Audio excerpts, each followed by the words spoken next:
¿Qué tal? Muy buenas noches, América Latina. Bienvenidos aquí a las noticias en DW Deutsche Welle. Yo soy Pía Castro. Y empezamos con el submarino desaparecido. La empresa asume que no hay sobrevivientes. La Guardia Costera de Estados Unidos habla de una implosión. Los detalles.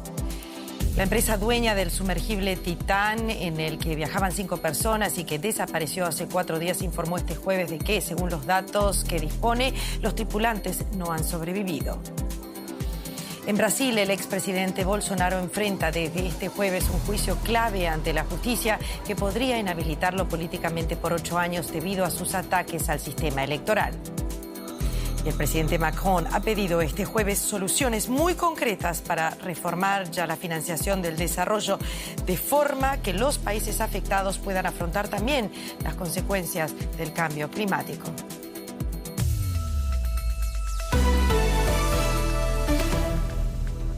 Noticias tristes en la búsqueda contrarreloj del sumergible Titán. Las autoridades dieron este jueves por muertos a los 5 tripulantes del sumergible extraviado, recordemos, desde el domingo en el Atlántico Norte cuando intentaban llegar a los restos del Titanic.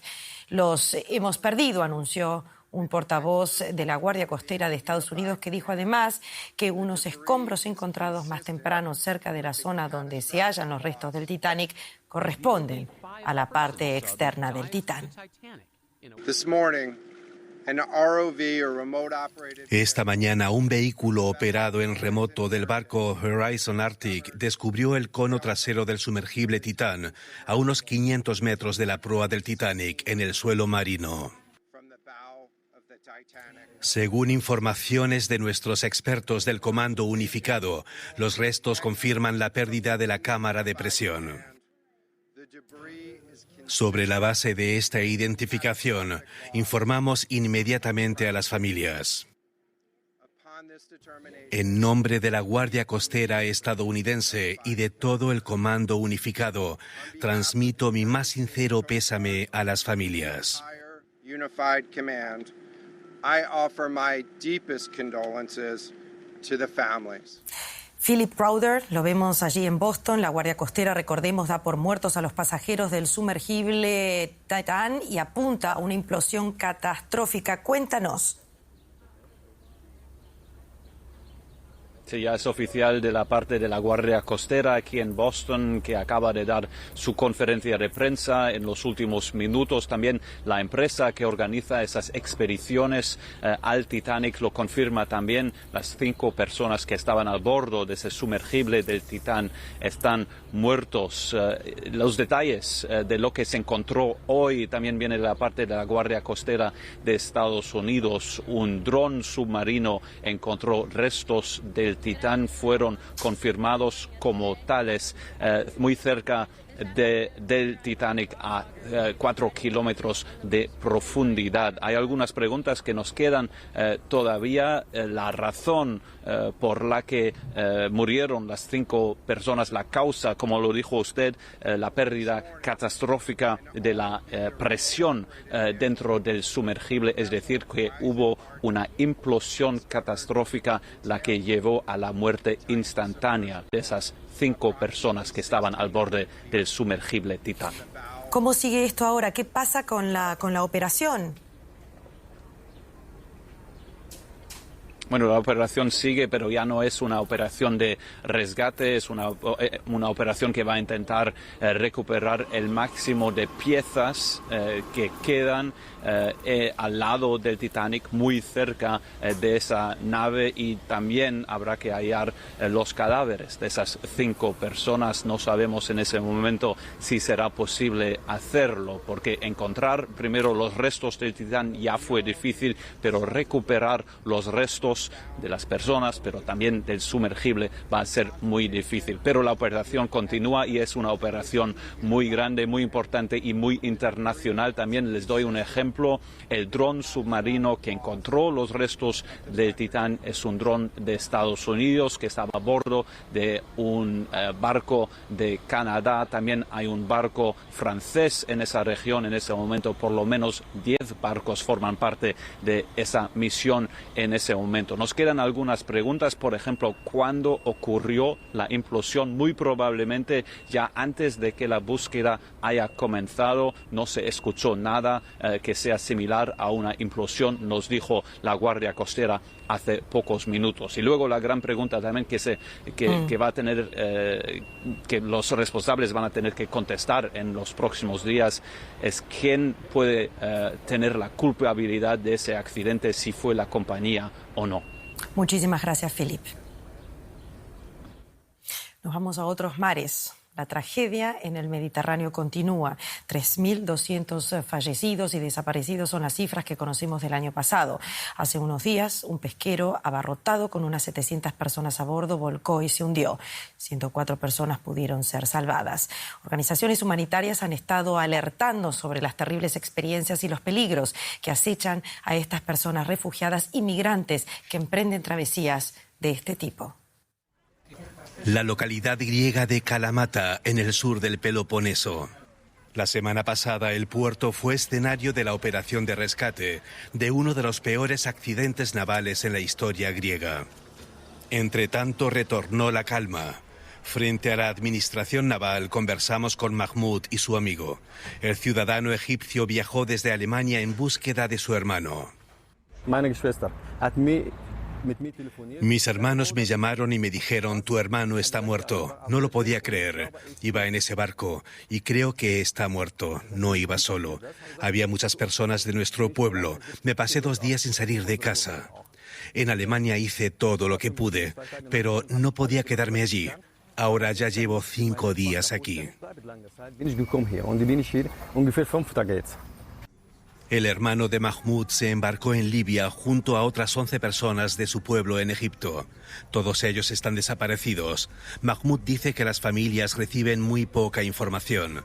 Se presume que en el barco pesquero se encontraban unas 750 personas a bordo y que supuestamente navegaba con rumbo a Italia. Presuntos traficantes de personas fueron ya detenidos en Grecia y en otros países. ¿Tuvo el barco libertad de maniobra durante las últimas horas antes del hundimiento? ¿La causa del accidente fue acaso un intento de remolcado de la Guardia Costera? Preguntas que siguen sin respuesta. Quisimos hablar con la Guardia Costera para disipar dudas, pero no nos concedieron una entrevista. Por lo visto, las autoridades griegas intentan controlar la información, también aquí en el campamento de Malakasa, cerca de Atenas, donde se atiende a los sobrevivientes. En el momento de esta grabación, muchos acababan de registrarse y podían abandonar el recinto. Las autoridades nos informaron de que a los solicitantes de asilo se les pidió no hablar con la prensa. Finalmente logramos hablar por teléfono con uno de los sobrevivientes, Ali, de Kobane, Siria. Pasamos 5 días a bordo del barco. Al 6º día fuimos remolcados por otro barco y entonces nos hundimos. Media hora más tarde llegó la Guardia Costera para rescatarnos. Hay pocas evidencias. Las organizaciones humanitarias desconfían de las investigaciones de las autoridades griegas. Exigimos de la justicia que se lleve a cabo una investigación real, que se depuren responsabilidades y que se introduzca otra modalidad de control por parte de otra institución y a través de un mecanismo independiente. Sin transparencia se repetirán catástrofes como estas y más personas seguirán muriendo en el mar. Este martes 46 mujeres han fallecido en una pelea entre bandas criminales en una cárcel femenina en Honduras. La presidenta del país, Xiomara Castro, se mostró conmocionada y anunció drásticas medidas contra la violencia en las cárceles del país. La policía militar asumirá ahora el control de estas cárceles. Honduras sigue en shock. Los familiares lloran por las víctimas, mujeres que murieron calcinadas o por disparos. Se decretan 3 días de duelo sin suspensión de labores a nivel nacional por el cruel y trágico asesinato de mujeres en la penitenciaría femenina. Honduras es uno de los países con el mayor índice de violencia penitenciaria. Como respuesta a esta última tragedia, la presidenta Xiomara Castro anunció medidas drásticas para evitar masacres similares en el futuro. La Policía Militar del Orden Público, PMOP, asume a partir del 1 de julio del presente año la coordinación, dirección y control de los 21 centros penales del país por un periodo de 1 año, tiempo en el cual debe reclutar, capacitar y formar por lo menos 2.000 nuevos custodios de centros penales. Además de entregar el control a la policía militar, el gobierno decidió trasladar a los cabecillas de bandas considerados de alta peligrosidad hacia un centro penal en las Islas del Cisne, en el Caribe hondureño. Como medida adicional para hacer frente al hacinamiento en las prisiones, el gobierno pidió al Poder Judicial medidas sustitutivas de prisión preventiva para las reclusas que no tengan condena y que padezcan enfermedades terminales.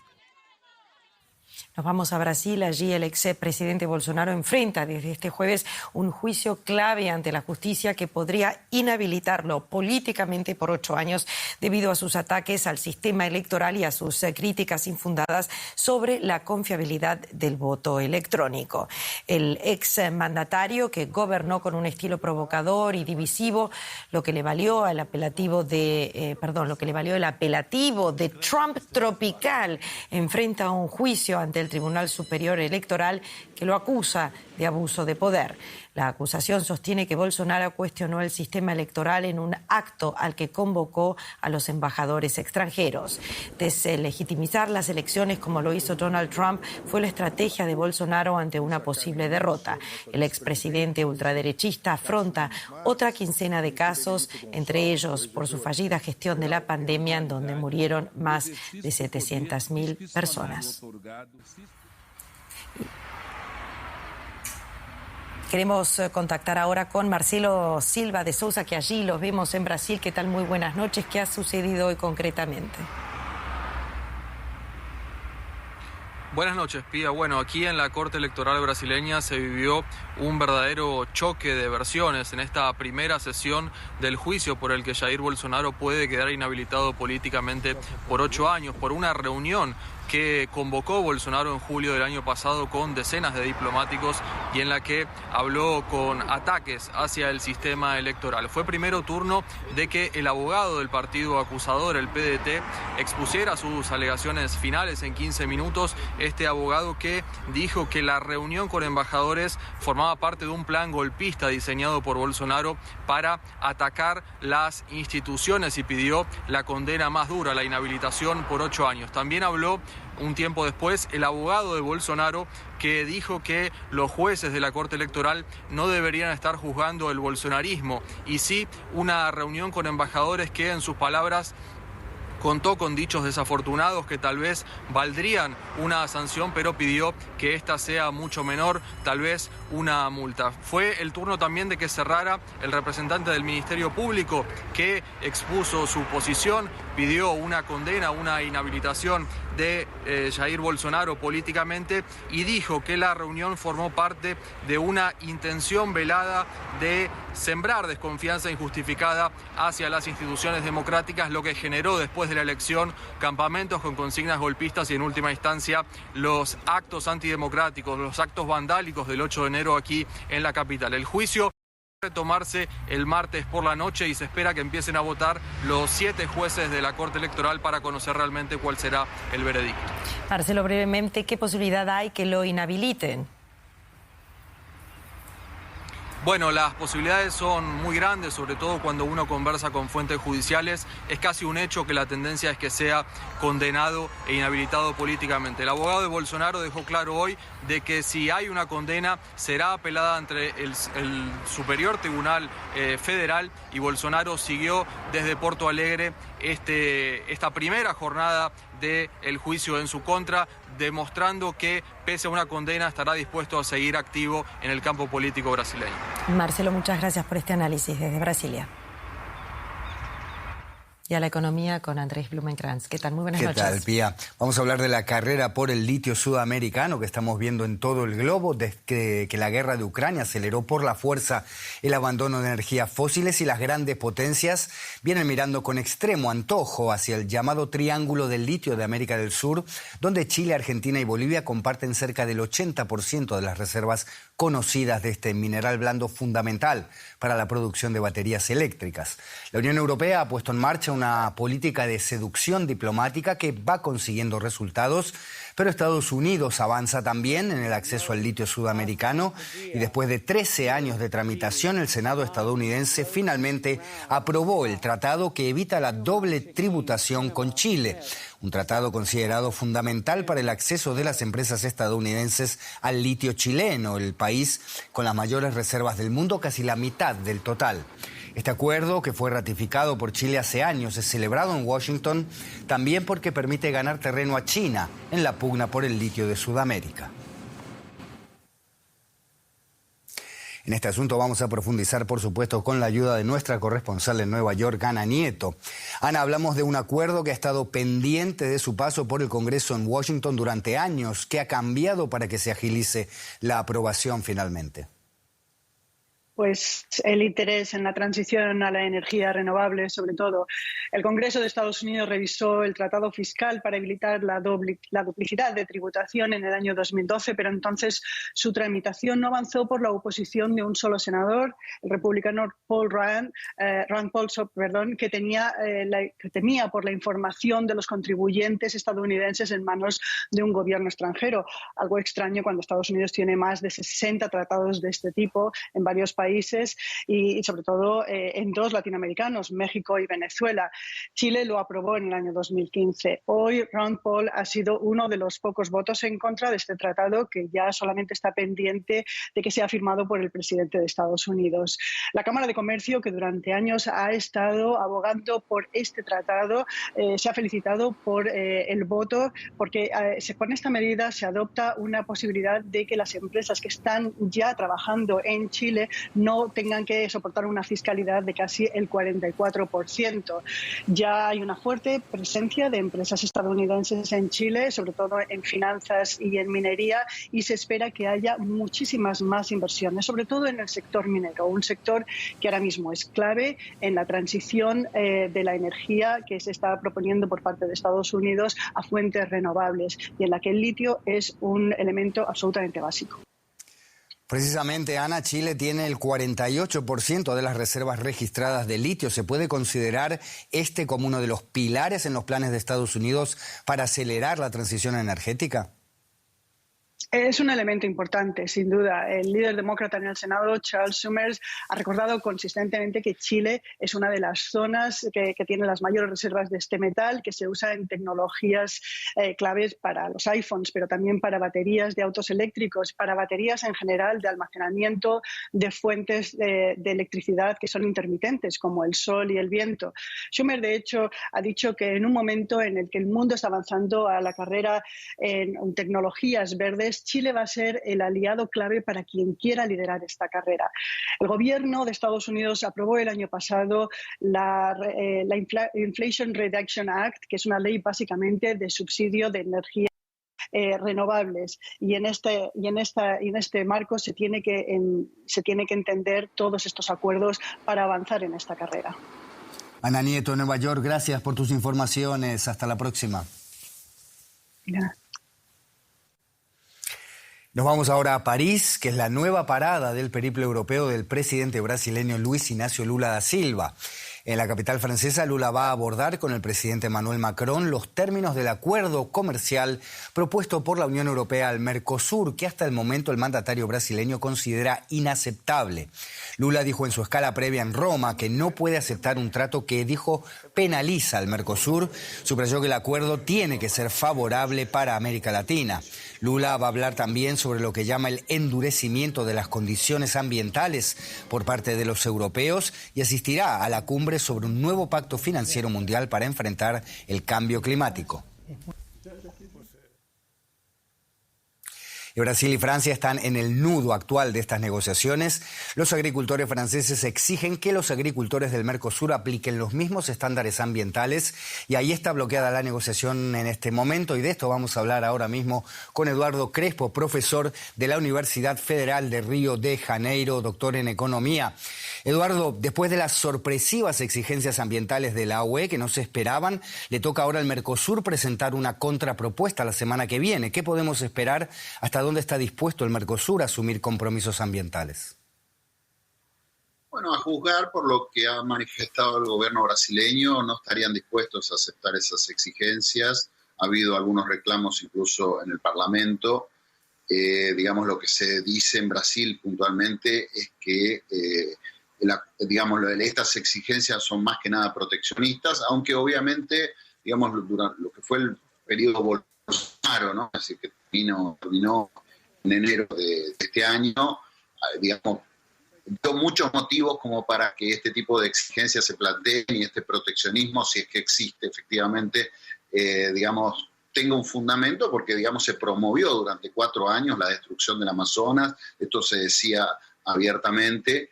Y bueno, me parece que con Lula, si bien esto tiende a cambiar, me parece que dejó algunas heridas difíciles de subsanar, ¿no? De modo que me parece que vamos a tener que esperar un tiempo para que este acuerdo finalmente se apruebe, porque Brasil no está dispuesto a aceptar el planteo como está hecho en este momento, ¿no? Y Eduardo, el sector agrícola ha sido el gran escollo en estas negociaciones, pero ¿qué pasa con los bienes de mayor valor agregado, donde la ventaja competitiva es de la Unión Europea? ¿Hay salvaguardias previstas para la industria del Mercosur? En principio no hay salvaguardias, pero hay que tener en cuenta que el acuerdo comenzaría a funcionar de forma plena en 15 años, es decir, que habría un tiempo como para que la industria, los sectores, digamos, de mayor valor agregado, como usted dice, se vayan adaptando a estas exigencias. Lo cierto es que el Mercosur tiene, digamos, reglas comerciales y protecciones muy altas para lo que es, digamos, la economía mundial en este momento. Y me parece que la tendencia es a ir, digamos, bajando estos niveles de protección. Creo que 15 años es un nivel bastante alto. Si uno mira puntualmente la economía brasileña, no es la industria un sector muy pujante, muy dinámico, básicamente brasileña, y diría toda la región, ¿no? Incluida la Argentina, ni hablar Paraguay, Uruguay. No creo que haya, digamos, una gran resistencia, teniendo en cuenta que dura un tiempo bastante largo para adaptarse y que al mismo tiempo algunos van a quedar excluidos del acuerdo, de modo que no lo vería como un gran problema, pero por lo pronto, hasta donde se conoce, no hay salvaguardas. Doctor en Economía Eduardo Crespo, desde Río de Janeiro, gracias por este análisis. Hasta la próxima. Gracias a ustedes. Lo veíamos un poco mal, pero se le entendió bien, Eduardo. Pía Castro, se le entendió. Más información. Nos vamos a Ucrania. La contraofensiva avanza lentamente mientras se recuperan territorios en la región de Donetsk. La central nuclear de Zaporilla es motivo de preocupación por posibles actos terroristas. Además, se inspecciona el puente de Chonhar, vital para el suministro a Crimea. Persisten tensiones, obviamente, entre Rusia y Ucrania. La contraofensiva ucraniana avanza con dificultad. Incluso Kiev admite que avanza más lentamente de lo esperado. Sin embargo, al oeste de Donetsk, el ejército ucraniano informa de la reconquista de 113 kilómetros cuadrados y 8 pueblos deshabitados o lo que queda de ellos. Dejaron muchos de sus propios muertos. No los podremos llevar más allá, pero hay muchos tirados en la calle. Entre tanto, la central nuclear de Zaporilla, controlada por las Fuerzas Armadas rusas, vuelve a estar en la mira.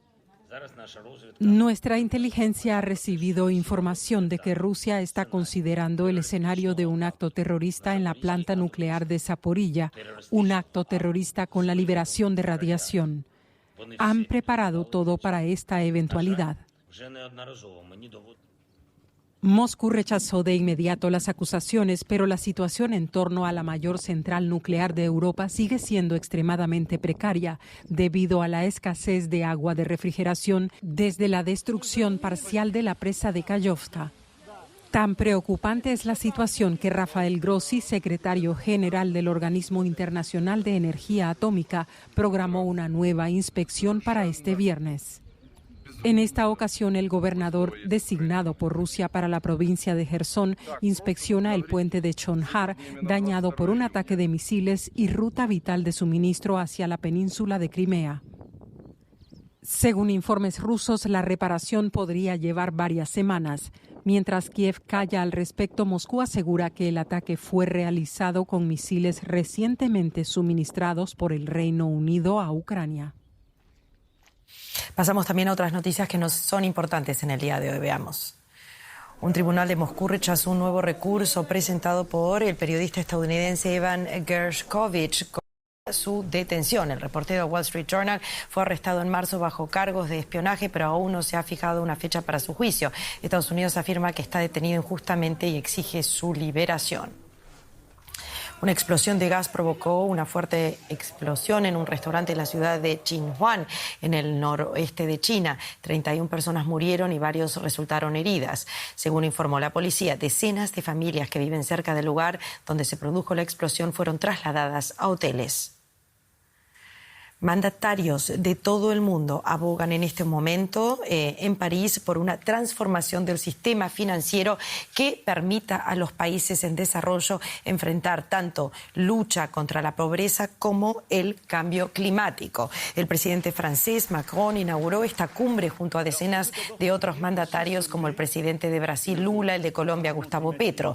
El desafío es crear un nuevo paradigma financiero internacional para que se pueda permitir que los países menos desarrollados puedan salir de la pobreza y además enfrentar la crisis ecológica. Bueno, el presidente de Estados Unidos, Joe Biden, hizo alarde de su estrecha colaboración con el primer ministro de la India, Narendra Modi, durante la rueda de prensa que ofrecieron ambos mandatarios en la Casa Blanca. Modi, por su parte, calificó a los dos países como las mayores democracias del mundo. Los dos líderes conversaron sobre los lazos comerciales y de defensa entre ambos países. De hecho, esta visita de Modi a Washington sirvió para impulsar importantísimos acuerdos sobre motores para aviones de combate, por ejemplo, inversión en semiconductores y cooperación espacial. Estados Unidos quiere fortalecer sus relaciones con India como aliado frente a China, a pesar de los señalamientos de un creciente autoritarismo en Nueva Delhi y del historial de su gobierno en materia de derechos humanos. Bueno, y hasta aquí las noticias. Gracias por acompañarnos y hasta dentro de un rato con más información internacional. Ya volvemos con nuestra programación en Deutsche Welle. Gracias.